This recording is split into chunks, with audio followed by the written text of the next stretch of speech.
Hey Patrick, GM, Mark, how are you doing? I'm good. How are you? Yeah, doing good as well.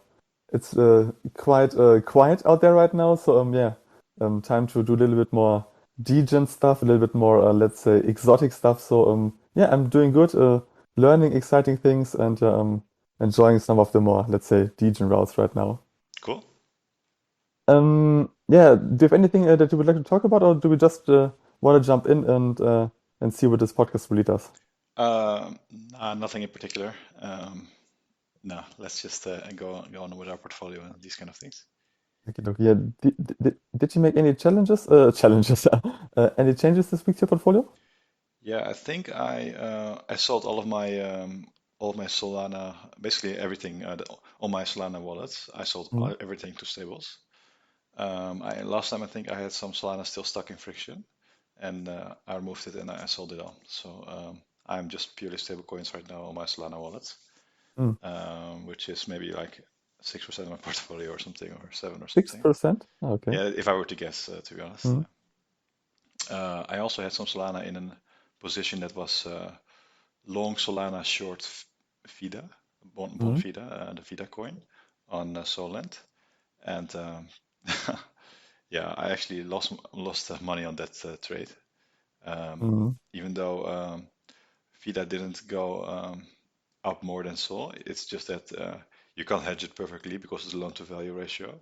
So, and mm, because Sol went down a lot, total investment as a whole also went down still. mm. So I exited it. Yeah, and also what I have been investing in lately, or been trying just to try it out, is Crema Finance. I'm not sure if you've heard of that. Yeah. Can you give me a quick explanation? They are Yeah, concentrated sure. liquidity pool, right? Yeah, so they are basically like a little bit like Uni V3. They have their pools, and you can select the range that you would like to supply liquidity in. Although I think what Kramer does, they give you like a range suggestion. I think Uniswap V3 Ah, doesn't do that's that. nice. So that is kind of nice. And so it changes, right? So from time to time. And they also have right now an kind of like IDO kind of farming session. So you can farm tokens called, um, sorry, I forgot what it's called, but it's like a random token basically. Mm. And if you have more than 1,000 of those, you can trade it for an NFT or something. And the Ah, NFT okay. is, yeah, I don't know, it's complicated, but I don't have enough money in it to really reach 1,000. I think by the time the IDO period is over, so I'm Mm, thinking about exiting it. And the yield is not what has been advertised, at least from what I see. But maybe that's mm, because I'm not managing it actively enough. mm. Um, Um, Sorry, go ahead. no, go ahead, please. I just have a question in regards to your yield farming on Solana. Sure. No, My question. that was my point actually. So these are some changes in Oh, my portfolio. yeah. Quick question. So when you say you are long Solana and you are short FIDA, Hmm. have you thought about hedging your soul bet? So, for example, you could take a couple of your soul, put them into USDC, and basically um, short soul without leverage on Mango or something along those lines. So you're basically neutral on your Solana, but you are short feeder. Have you thought about this? That's a good suggestion. I mean, when I was thinking about it, I thought more about centralized exchanges. But Hmm. so you're saying you can supply USDC on Mango, and then you can short Solana a little bit to Yeah, make up for the rest of the discrepancy. This is what you're yeah, saying, right? exactly. Yeah, Okay, yeah, that's interesting. I haven't. yeah. It's a Um, little bit more nuanced. okay. Well, while we're talking about trade ideas, I have another trade idea that I was thinking about. Hmm. So lately, I haven't been investing many LP pairs, right? Because of the impermanent loss. Hmm. Um, but of course, the Lifinity pools, they don't seem to have really a lot of impermanent loss. Um, they seem to have actually positive Hmm. returns, kind Yeah. of. So I was actually also thinking, what if I go long USDC and then short Sol, and then go long Sol USDC with in Lifinity for the high yields. Hmm. That way you can get, well, I don't know, 70% yield or something Hmm. on USDC. And because normally the impermanent loss can wreck you, but because you go short Sol, I wonder Mm. if yeah, I wonder if the permanent loss is kind of minimalized in this way, and then you actually get really good yields on your USDC. Um, yeah, I guess that could work. There's just one downside. Hmm. Lifinity, I think their vaults are full, so um, Mm, I think you can't do it. But from a theoretical point of view, I think this could work. okay, but the vault for the how do you call it? The Sol USDC, right? It has like 1.2 million, and the cap is 1 million. But you can Yeah. still deposit, right? The cap is like No, no, just no, no. suggestion, right? You can't deposit. Okay, I thought the cap was like a guideline that is the target, but okay. No. But the It's MSOL UST or something, that one is, I guess, still open, right? I'm actually on the page right now. Sol USDT is full, Sol USDC is full, Sol UST is full, so every single Oh vault wow, with Sol is what? full. I thought you could really deposit it even though it was over. But okay, Ah, that's surprising to me because I thought the UST one and the other one are below the cap. But maybe I uh, haven't looked at it closely little, enough. super tiny, like 5K or so, but I think Well, that's uh, enough. as soon as we're done with Okay, finishing okay, our podcast, okay, yeah, yeah. Okay, yes, interesting. yeah, Lifinity is super interesting, and I could actually talk about them a little bit later on, Mhm. because I will participate in IDO most likely. Sure. Um, yeah, but I'm bullish Lifinity. Okay. The product is amazing. Anything about your portfolio that changed? Oh man, let me think. What did I change? So no big changes. Hmm. One okay-ish change, and I will keep it super brief. So I'm a fan of the Bankless guys, Hmm. and the Bankless guys they have their own token, which is called Bank. And if you hold at least 35,000 Bank tokens, you are a level one subscriber. So you are one of their roughly 4 to 5,000 biggest followers, basically. And they had a podcast with Kevin Rose. He's one of the co-founders or the founder of Dick, and he issued an NFT. And they talked about, okay, what about issuing an NFT for Bankless? How would Kevin advise them to issue an NFT? And Kevin basically said, yeah, guys, make sure that you reward your biggest fans. So I bought a little bit more than 35,000 Bank. It's a small allocation in my portfolio, but it's nevertheless something that I will keep following.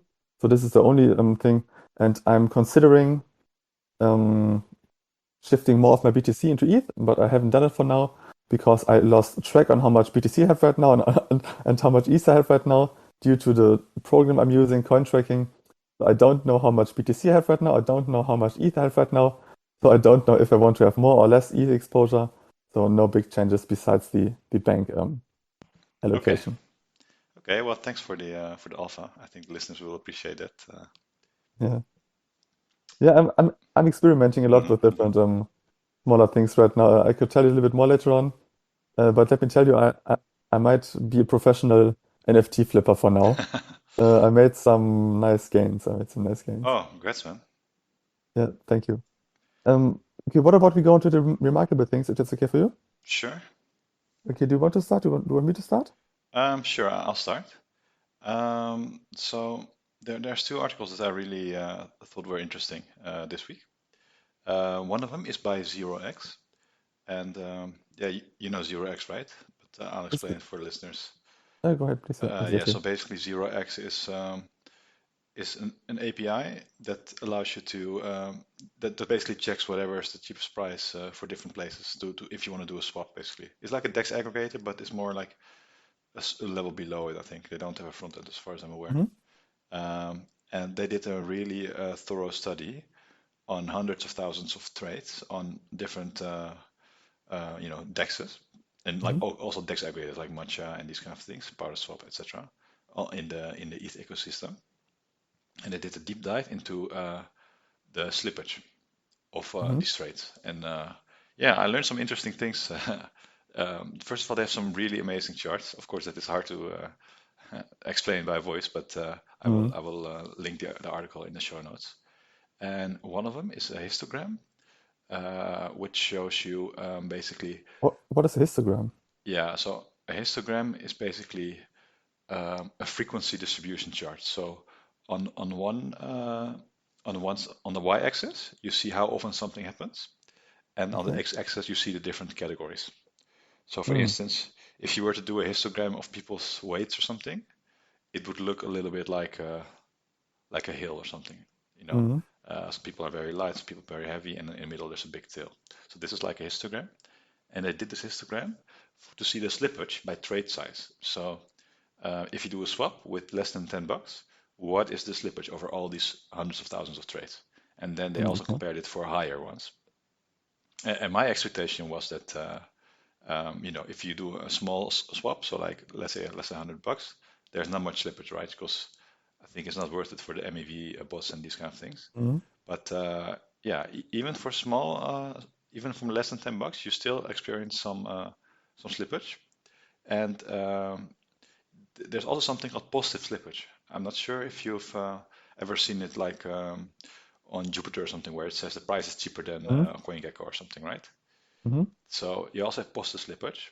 And yeah, so basically, the smaller your amount that you deposit, the lower your slippage, which makes sense. Mm. And then the higher your amount, the more and more slippage you get. And the average slippage is a little bit below zero. So the spike of the hill is a little bit below zero.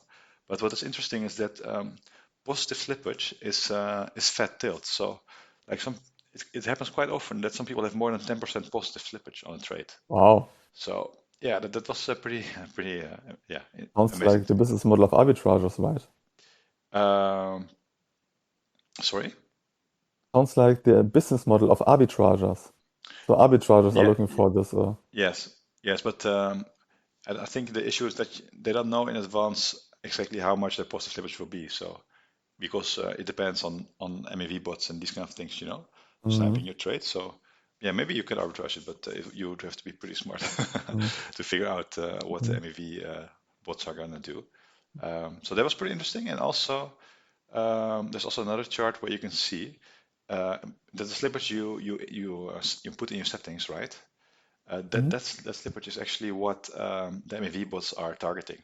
So, when they take a cut off your profits by spiking the price before you enter the block and then they exit, they lower it afterwards. Mm. They do it up to the amount that you have your slippage settings. So your slippage tolerance is really important because that determines basically the max loss you can take basically due to this kind of MEV behavior. Mm. So yeah, what I was and that triggered me to see like what is your slippage that you usually set it to? Because I usually set it to 0.5 or 0.1%, Mm. but the default is 3% for a lot. So What? Okay. yeah, you'll be surprised, but the majority of trades is 3% Mm. due to MetaMask and these kind of things. They have Mm. 3% slippage. Yeah. 0.1. Do you get failed transactions or does this work usually? I mean, I get a lot of failed transactions, but it does work, when it doesn't fail. So I don't know. Lately, Solana Jupiter fails a lot for me, but I would say Mm. maybe 60% of my swaps go through, and 40% Mm. fails. Yeah, interesting. Yeah, thanks for letting me know. Maybe I need to check my Yeah. slippage again and also the call to action for listeners, I guess, because 3% slippage hmm by default. Okay, that's weird. Yeah, I'm not saying it is on Jupiter, but it is the most common one in the Ethereum ecosystem. Mm. Okay, so yeah. Did you read anything remarkable this week? I have two remarkable things, hmm um, but they are pretty much intertwined. So Okay. the most remarkable thing happened to me this week was basically that I got asked a lot about the Ethereum merge and if people will buy the rumors, sell the news, and what the merge actually means, and where do I get my information, and how do I think about the merge, and yeah, I would like to give our listeners a quick rundown on how they could get up to date with Ethereum merge, and just give them the four biggest benefits about the Ethereum merge. Because I think even if you are somewhat deep in crypto, if you are not super deep into Ethereum merge, you just have basic knowledge most of the times. And I think this could get you into situations where you're trying to time the market by buying the rumor and selling the news and buying the rumor and selling the news. But I think if you want to do this, you might make a mistake. So yeah, I would like to talk about this for a couple of minutes. Um, Let me start with talking about good resources to educate myself. Um, so there are two big resources I recommend. The first one is, as you might imagine, it's Bankless. Go listen to the videos. Just type in Ethereum 2.0 or merge within YouTube, and you'll find really good videos. And the second one I would like to especially highlight is the Daily Gwei. The Daily Gwei is the let's say the ecosystem which was founded by Anthony Sassano. He's a ETH bull, you can say, and he built up a really nice ecosystem over the last couple of years. A really good Discord channel, a lot of YouTube videos, big Twitter following, and he describes himself as the Daily Gwei ecosystem provides education, tools, and resources to keep you in the loop with everything happening in the Ethereum ecosystem. So it's purely about the developments. I enjoy this a lot. Sometimes he goes on some tangents and some rants, and yeah, he's a human, so he gets emotional. But if you want to keep up to date with what is happening in Ethereum, in the Ethereum ecosystem, I highly encourage you to listen to Anthony Sassano. View his videos, subscribe to his YouTube channel, join his Discord, subscribe to the newsletter, and I'm pretty sure that you will get up to speed what's happening with the Ethereum merge super quick. So big shout out. I really enjoy it, but I have a really big ETH bag, so yeah. If you don't have a big ETH bag, I think you can get something out of it, but the bigger your bag, I think the more interested you are. Like you told me a couple of minutes before our podcast, you are a big Illuvium holder, and a couple of minutes for our podcast, you told me, hey, there is this spontaneous AMA going on, a couple of hundred people are in there, and yeah, I think you're excited for it, so I'm similarly excited for ETH. Hmm. So this is the first thing, and let me state the four biggest benefits for the merge really quick to our listeners. So ETH can become potentially deflationary. ETH has better energy usage, so the transition from proof of work to proof of stake will make it more eco-friendly. Then you will most likely get some nice staking APRs between 5 to 20%, depending on how much validators there are on your ETH, which is really nice.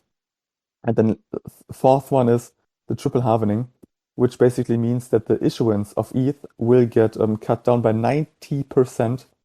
So a lot less ETH will get issued to the market.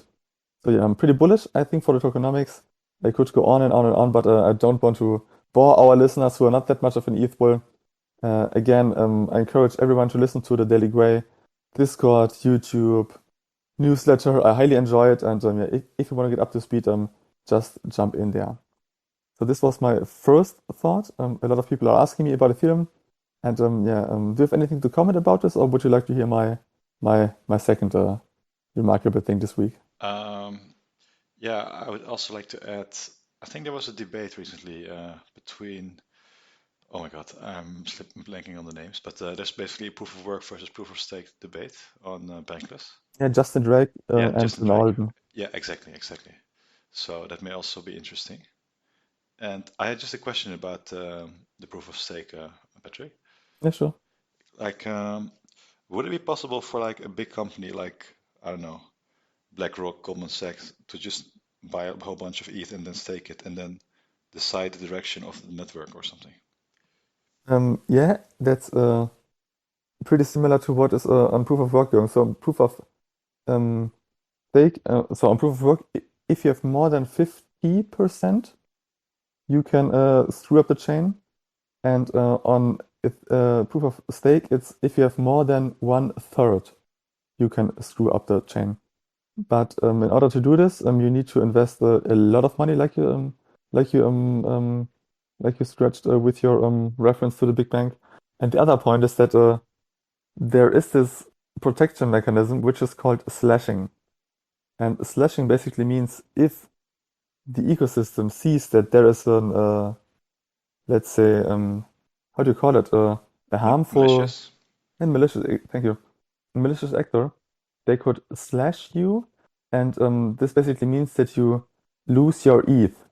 So they have to do it in a really coordinated way, and they have to use the right clients. They have to do it yeah I'm not sure how exactly they need to do it, but there is this protection mechanism which is called slashing, and I think the fact that I don't know how to do it in particular is due to the fact that they don't tell you, okay, how can you screw up the slashing mechanism? Yeah, it's basically a function of the whole value which is staked on the Ethereum blockchain. And if you have more than one third, you're running the risk of losing all your money. And now ETH is worth, I don't know, a couple of hundred billions. So you need to invest a couple of hundred billions in order to have a chance to mess up the chain. I see. I see. Thank you. Yeah, you're welcome. And on that note, real quick, I think you can do it. I think you could be successful, but maybe at the end you have Ethereum Classic and all the other guys say, okay, there was this malicious actor, and we just ignore them. So yeah, I think you could be successful in some way, but it's also could be a failure by while being successful. Hmm. Yeah, your community could fork it and then Yeah, move on to exactly. that one. Exactly. The social consensus is really strong around ETH. Um, yeah, I have one more remarkable thing. So, and this is actually a question I have for you. So, one more remarkable thing is that this week I actually, like I said, did not switch more of my BTC into ETH, and this is somewhat remarkable because I did it over the last couple of weeks. So, I have a question, and I would like to hear your spontaneous answer. Hmm. So, where can you imagine BTC and ETH being at the end of 2026, and why? So, from a price perspective, at the end of 2026, where do you think BTC and ETH can be, and why? Well, um, I can see them being pretty high, but that's because I think the value of money is eroding pretty fast. So maybe it's more fair if I express it in today's dollars or today's euros Yeah. instead of tomorrow's euros, because I could easily see like a 1 million Bitcoin in 6 years, but Mm, that means we have a lot of inflation over the next couple of years. So looking in today's dollars, um, I would say like maybe 200K for Bitcoin or something mhm. by 2026, and ETH, I don't know, probably 45K, 50K, something like this. Interesting. In today's dollars, yeah, so it could be a lot Yeah. higher in future dollars. And if I make a quick estimation, it's basically 5 times BTC and basically 10 times or 15 times ETH. Why do you think ETH might be able to outperform BTC by a 3x? Yeah, actually, I want to reduce my both my numbers actually. Let's do 150K for Bitcoin and let's do yeah 35K for ETH or something. So why do I think Bitcoin or ETH can outperform Bitcoin? Yeah. Um, well, I think ETH is like a more useful network in a lot of ways. So ETH is a very exciting ecosystem with a lot of things around it and a lot Mm, of apps working on it. And Bitcoin, they also have an ecosystem, but they are, in my view, way behind Ethereum in terms of the apps that they're building on top of it. And mm, like even their whole like Lightning tooling is still not that great, for instance. So they are so mm, far behind right now. Um, I think they are working from a more solid foundation, but they are very very far behind. So I think ETH will grow a lot more. Yeah, it's basically more, how do you call it? How do you call it? Veelzijdig. You can use it in many ways, basically. In Bitcoin, you can, Hilfsreiter. yeah, Ah, you okay, know what I yeah, mean, yeah, right? yeah. Yeah, yeah. Uh, Multiple use cases, yeah, yeah. So vielseitig. yeah, yeah, exactly. So Yeah, it has multiple use uh, cases, and so this is why I uh, think it will grow a lot more. yeah, makes sense. I think that's a fair argument. So basically saying the one is the bet on the world goes to shit and we need more like the store of wealth, which is BTC. And the other one is basically that yeah, that technology will outperform the adoption. Is basically what you're saying, right? Yeah, yeah, exactly. Yeah, cool. Yeah, thanks for sharing. Sure. What do you think they are then? Yeah, let me give you my exact answers, exact numbers. I will tell you exactly what What you, BTC you and made a ETH will be. spreadsheet with your predictions? Yeah, I made a spreadsheet based on my needs. Okay, okay. So, I need to get those numbers, and I'm just kidding. I think realistically I'm I think at the end of 2026 BTC will be able to go to 600 to 700K So I'm talking uh including money dilution, so more money printing. So I think 60 to 700, 600 to 700K will be possible because I think over the next 5 years it might be achievable that BTC will go to gold parity, and gold parity right now would be at roughly 500K. So a little bit of more money printing, a little bit more dilution, so roughly 600 to 700K. And for ETH, I think 50 to 60K. So I think if ETH will be able to execute on the roadmap within the next 5 years, the merge, the verge, sharding, um, statelessness. So basically, all those words that most people don't understand, which basically means Ethereum will become more scalable and more more man, what is it called? M More scalable and basically executes on the roadmap basically. Then I think BTC ETH will be able to reach this. And if ETH screws up in between, yeah, the timeline might be screwed. Maybe it's a little bit later because the merge, yeah, they're struggling with the merge somehow right now. But I'm pretty confident over the next 5 years they will be able to execute on this roadmap. So 600 to 700K BTC and 50 to 60K ETH, and I will be a really happy camper. Damn. Okay.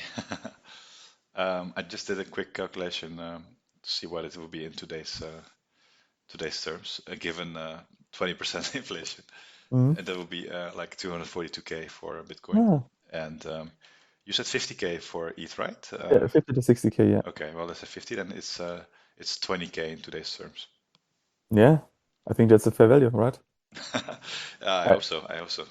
honestly, if Ethereum right now would be done like sharding, merge, verge, everything, and someone would tell me ETH would be at 20K, I would say fair price, fair price. But yeah, yeah, let's see where the money printing brings Yeah, us. yeah. Let's remind me in 6 years. I will do, my friend. I will do. Absolutely. Put a reminder in your calendar. Yeah. Okay, what about we go to exciting things? Yeah, sure. Do you have something? Uh, to be honest, not really. If I had to name something, is that I'm looking to get into Solana development, so I'm relatively Ah, excited about nice. that. But for the rest in crypto right now, yeah, there's nothing that is super exciting to me, other than the Mhm. things we've already mentioned many times. Yeah, so what about you just tell a little bit about how you go about Solana development right now? Because I might imagine that there are some people out there who are trying to get their, how do you call it? Feet wet Yeah, yeah, yeah. That's a good term. within the ecosystem. Maybe you can, yeah, talk a little bit about your research right now and best resources, and yeah, talk a Sure, little bit about this. sure. So I'm also at the start of my journey, right? So I haven't even installed Mm. Solana fully yet. Apparently, it's really hard to install it on Windows, but they have a new tool. Do you know Remix for Ethereum? Remix, have you ever heard of that? No, never heard about it. What is it? So Remix is a very cool tool for Ethereum, where it is built in, yeah, how do you call it? Code like an IDE. It's called an IDE, but it's like a word processor for code, basically, Hmm. where you can enter code, right? Like a black screen with all kinds of text that you see Hmm. in all the movies. So that's called an IDE, and you have this one. You call it Remix, and that one is in your browser, and you can connect it to Ethereum, and you can run tests on it. You can simulate smart contracts on it, etc., etc.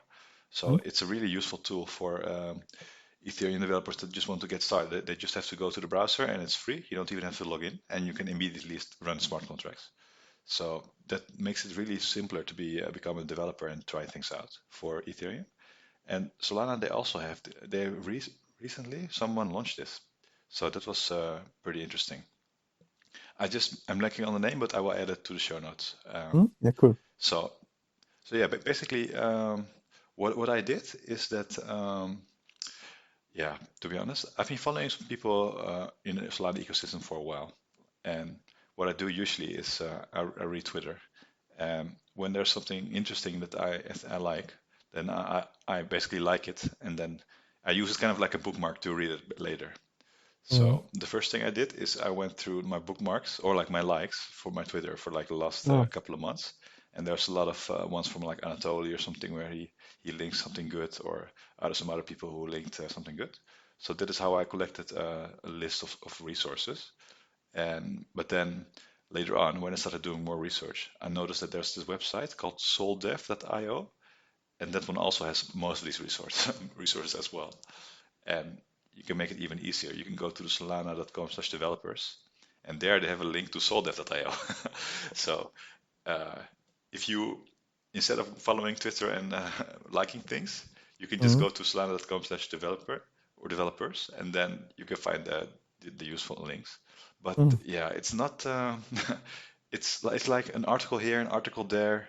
It's not really Mm. like that great material yet. Like yeah, it's not as easy as Ethereum, where you have Mm. crypto zombies or whatever it's called, and you have a lot of boot camps, videos, and these kind of things. Like Mm. Solana is still, yeah, a random thing here, a random thing there. And Mm. the thing is that makes it a lot more difficult to learn is that Solana changes a lot. Like, you have new patches coming, every couple Yeah, of weeks, I would say. they So need to. yeah, yeah, they need to too, but that's another story. But basically, for Ethereum, it's a lot easier to pick it up because you can look at documentation from 2 years ago and you can still use 90% of it. If you do that Mm. for Solana, or if you use it even for like 6 months ago, then half the things are wrong or outdated or don't work like that anymore, or the API calls are Mm. removed, etc. So yeah, it's actually kind of tricky to pick it up. But yeah, these are the suggestions that I would use.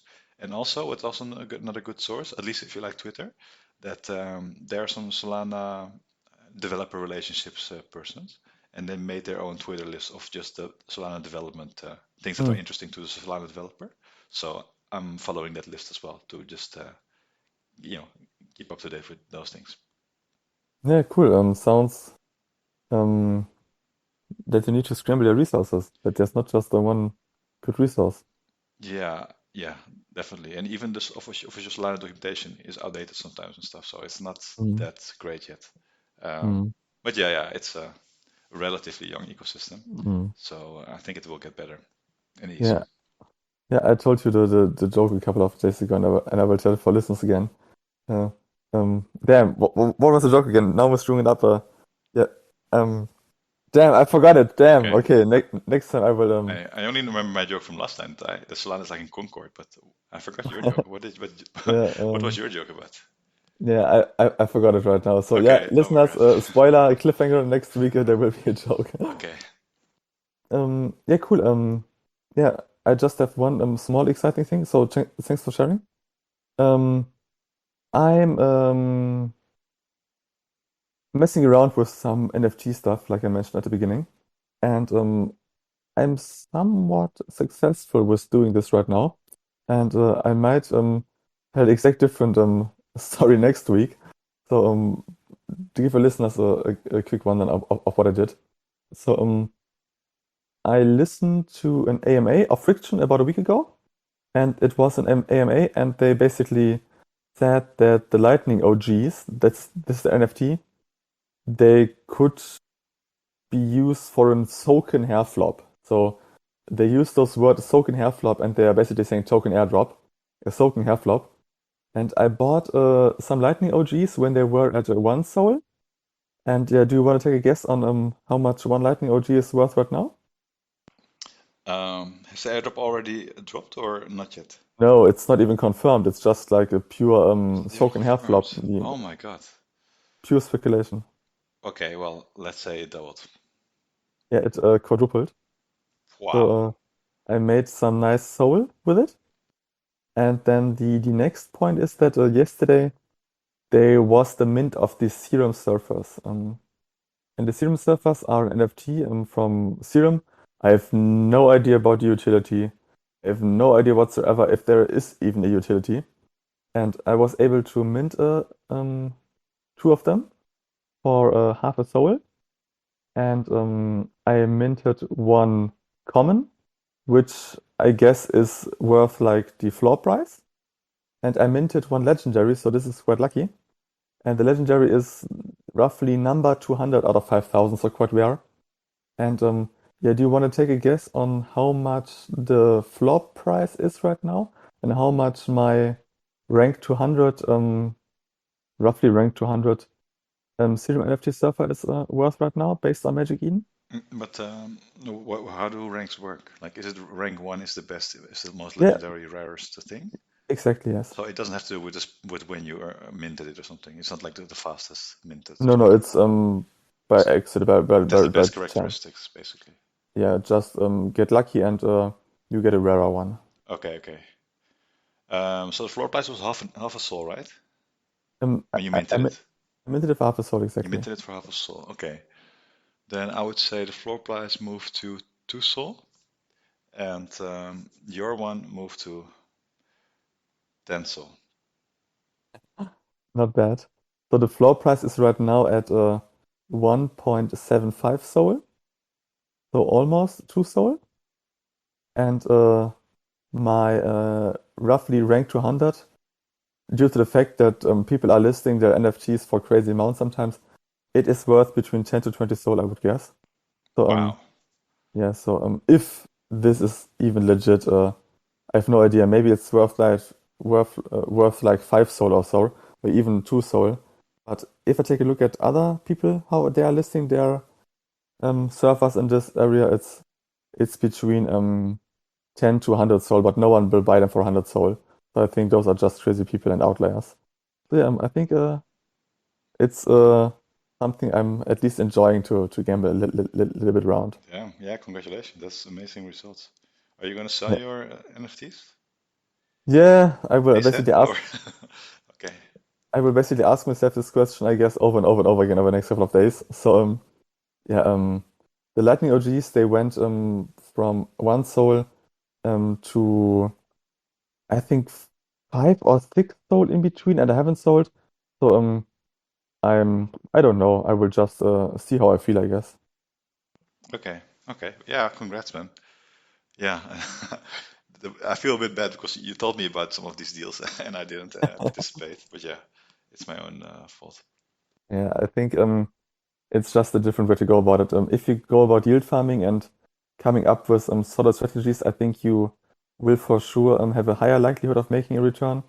But I think for sure you will have a much lower return. So if I minted, for example, one Ethereum server, let's say about 16 hours ago for half a soul, and now I can sell it for 2 soul. I basically made 150 bucks, and in order to make 150 bucks, you need to do a lot of yield farming, but it Hmm. could also go down like to zero, so that I've lost half the soul, and yeah, it's just a gamble, I guess. And when it was when the event came live to mint it, is it like temporary where you can only mint it for like an hour or something? How does it work? So the Ethereum servers, it was like this. They announced that the mint will go live at a specific time, and then they have a countdown, and then they said, okay, remaining 4,000 Ethereum servers, for example. And when they are gone, they're gone. So it was first come, first serve. Okay, and did they announce in advance when they were going to do it, like a Yeah. day in advance or at least more, so people can prepare for it? Or is it like, okay, we're going to do it in an hour? No, no, it was in advance, like Okay, a couple okay, of days in advance. okay, okay. And was it at the US prime time? Like, is it in the middle of the night for European prime time, or was it It doable for was, people to catch? it was, I think we are living in CET time, right? CET time. Yeah, yeah. Yeah, so CT time, it was 7 p.m. CET time. And US, I don't know, what is it? Morning. Yeah, so Yeah, I depending on think, where. Okay, yeah, not that convenient, I guess. okay. Wow, wow, congrats, man. Yeah, thank you. For now, I at least made some paper money, and I could sell them, I guess. But yeah, it's more like a learning experience. Hmm. Okie dokie, do you want to go into our portfolio challenge? Yeah, let's do it. Okie dokie, how did you perform? Yeah, so pretty poorly. Last week I had $791, and this week I still have $791. Mm-hmm. So I'm not sure how this is even possible because I yield farm with some ways that should only be positive in terms of returns. So what I think happened is that when I sold my soul, it was down a little bit. Um, So I sold it at a loss basically compared to what the prices of Sol last week. And Mm-hmm. then I farmed a little bit, but I didn't farm enough. So this is probably a factor. And another factor that was really silly on my side is that I was doing long short farming where I go long something like a stable coin and then I go short. In this case, I went short Orca, or like I borrowed Orca basically. I borrowed Orca from Borderland Protocol, and then I supplied it into Francium or Tulip, and the yield is pretty decent on that. But I forgot to verify that my transaction went through. So I thought I had deposited in I think Francium, Mm-hmm. and it didn't deposit, and I didn't check that wallet for a couple of days. So Okay. I had just Orca sitting in my wallet, like 75% of max loan to value, sitting Mm, there costing interest and not doing anything. So mm. that doesn't help, of course. Again. Again, yeah, again. So yeah. Mm, But by the way, Patrick, this reminds me of one more thing I would like to discuss quickly. mhm. So I swapped my initially, when I sold my Sol, I decided to go all USDC with the wallet for still bullish, Yeah. and I went USDT with my other Solana wallets, and I've been checking the price, the yields you can get basically on USDT, UST, and USDC, and yeah, UST is significantly higher in a lot of the cases, man. I feel like there's a lot of demand for UST right now, and it's not all incentivized. Like even unincentivized UST is Mm, higher a lot of times. So, for instance, if you lend it to some Solent pools and you get zero incentives, UST is still a higher supply APR than USDC or USDT. So mm, what I did is I swapped to UST now. So I'm gonna farm on UST basically. There is some risk for sure. So yeah, I'm not sure how I feel about that, but I just wanted to let the listeners know. mm. If you're comfortable with the risk of taking on UST, then it's a lot more lucrative, like 20% or something more lucrative than doing USDC or USDT. Mm. Yeah, I think that's a really good point. Um, do you know, oh, that's a too big question. Maybe for next time. So I was about to ask, do you know about the security mechanism for UST? Because I think it gets um, uh, uh, uh, uh, um, how does it work? Is it via wormhole? Uh, Um, I I think think I think you can do both. I think you have WUST, that is wormhole, mm, or it's called Portal these days, right? Not wormhole, I think anymore. mm, And you also have just minted mm, UST, like minted on Solana from Terra mints it themselves. I think you mm. have both. Yeah, and Soluna does something similar as well. I think they deposit. Oh Yeah, man, yeah. But I'm talking about pure UST. Yeah? Like Soluna, mm, I think it's a little bit. I have some money in Soluna, but I think it's a little bit degen to be honest. mm, And you have to swap it for Sol UST or something. It's not that mm, you can just stake your UST in Soluna. You have to swap it first for Sol UST and then stake Sol UST. mm, So yeah, that's something different. But what they do is they take your UST and then they bridge it to Terra and then they put it in Anchor. mm. Yeah, something along those lines. Yeah. Okay, Cool. okay. And how did you perform, Patrick? Yeah, I made like roughly $30, and this due to the fact that since last week the prices went a little bit up. I basically changed nothing. I'm still in uh finance, Katana and Friction, so nothing changed. I'm up a little bit, but I underperformed Sol because Sol outperformed ETH and BTC. So yeah, no big changes this week. Just hoping for soaking hair flops and enjoying the vols, the APY I'm getting on the vols. It's not super much, so it's like between 20 to 40% on your BTC, ETH, and Sol, which is quite nice, I guess, in comparison It to is other nice, things. man. It is very nice. But if you actually get those yields, then that's very nice in my view. Yeah, and so due to the fact that we're taking a snapshot every single week, I see that my portfolio I have in those protocols it increases basically every single week.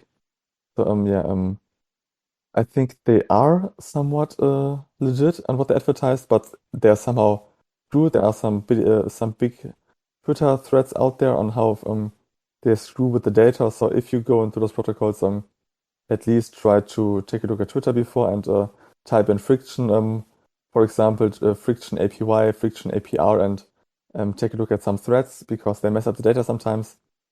But from my experience, and we experienced some pretty weird market dynamics since we started, I think the deals are at least somewhat legit. Cool. Okie dokie. Yeah, anything else, or do you want to wrap it up? No, let's wrap it up, Patrick. Okie dokie. So again, quick shout out, guys. If you're interested in participating in a project, or if you're interested in learning more about coding, please jump into our Discord. Let us know that you're interested. Just raise your hands, and we're happy to talk to you. And yeah, stay safe and see you next week. Bye bye. See you. Bye bye.